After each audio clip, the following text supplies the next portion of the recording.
نماز کو اسلام میں مومن کی معراج کہا گیا ہے، اور نماز کو مومن کی معراج اس لیے کہا جاتا ہے کہ اسی میں مومن کا عروج رکھا گیا ہے۔ جو شخص نماز کو مضبوطی سے پکڑ لے اسے کامیاب ہونے سے کوئی نہیں روک سکتا، اور جو شخص نماز کو چھوڑ دے تو سمجھو اس کا زوال شروع ہو چکا ہے۔ میرے بھائیو، نماز کی پابندی کرو۔ اگر تم دنیا اور آخرت کی کامیابیاں اور کامرانیاں حاصل کرنا چاہتے ہو تو پھر نماز کو مضبوطی سے پکڑ لو۔ کچھ بھی ہو جائے آپ کی نماز نہ چھوٹنے پر، کیونکہ اللہ نے دنیا اور آخرت کی کامیابی نماز میں ہی رکھی ہے۔ نماز کے ذریعے سے اللہ کے ساتھ اپنے تعلق کو بہتر کرو۔ میرے بھائیو، اس دنیا میں ایک پتا بھی اللہ کی مرضی کے بغیر نہیں ہلتا۔ اس دنیا میں جو ہوتا ہے اللہ کی مرضی سے ہوتا ہے۔ انسان کا کسی بھی چیز پہ کسی قسم کا اختیار نہیں ہے۔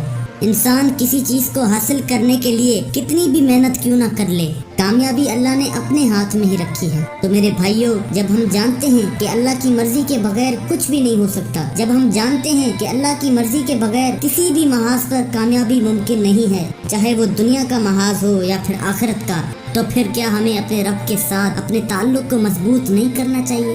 اگر ہم اپنی مشکلات کا حل چاہتے ہیں تو کیا وہ اللہ کی رضا کے بغیر ممکن ہے؟ نہیں ہے میرے بھائیوں۔ جب تک ہم اللہ کے ساتھ اپنا تعلق نہیں بنائیں گے، یوں ہی بھٹکتے رہیں گے، کامیابی کے پیچھے بھاگتے رہیں گے، لیکن کامیابی ہمارے ہاتھ نہیں آئے گی۔ اور میرے بھائیوں، نماز کو صرف ایک فرض کی طرح نہ دیکھو۔ نماز تو اللہ کے ساتھ ملاقات کا ایک موقع ہے۔ جب انسان کسی کے ساتھ محبت کرتا ہے تو وہ کیسے اس سے ملنے کے لیے تڑپتا ہے، اس کے ساتھ ملاقات کے لیے بے چین ہوتا ہے۔ ہر پل اس کے دل میں اس انسان کی طرف کھینچ محسوس ہوتی ہے، اور جب ملاقات کا وقت آتا ہے تو اس کے دل میں کیسے ہلچل مچی ہوتی ہے۔ اسی طرح ہم نماز کے وقت اللہ سے ملاقات کے لیے جا رہے ہوتے ہیں، لیکن میرے بھائیوں، نماز کے وقت کیا ہماری وہ کیفیت ہوتی ہے جو ایک عاشق کی اپنے محبوب سے ملاقات کے وقت ہوتی ہے؟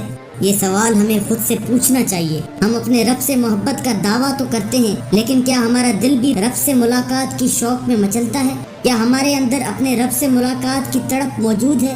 کیا ہمارا دل نماز کے لیے بے چین ہوتا ہے؟ حضور اکرم صلی اللہ علیہ وسلم نماز کے وقت حضرت بلال سے کہتے تھے، اٹھو بلال، اذان دو اور میری آنکھوں کو ٹھنڈک پہنچا دو۔ ہم عاشق رسول ہونے کا دعویٰ تو کرتے ہیں، لیکن کیا ہماری نماز بھی ہماری آنکھوں کے لیے ٹھنڈک کا ذریعہ بنتی ہے؟ کیا ہمارے سجدے ہمارے لیے سرور اور لطف کا سبب بنتے ہیں؟ یہ سوال ہمیں خود سے پوچھنا چاہیے، اور اگر ان سوالوں کا جواب نہ میں ہو تو اس کا مطلب ہمارا اللہ اور اس کے رسول کے ساتھ تعلق کمزور ہے، اور اس تعلق کو بہتر بنانے کی ضرورت ہے۔ اللہ سے دعا ہے کہ اللہ ہمارے دلوں میں اپنا اور اپنے رسول کا حقیقی عشق پیدا کرے، اور اللہ ہمارے سجدوں کو وہ سرور اور لطف بخشے جو ہمارے دلوں میں نماز کا شوق پیدا کرے، اور اللہ سبحانہ و تعالیٰ سے ملاقات کے لیے تڑپ پیدا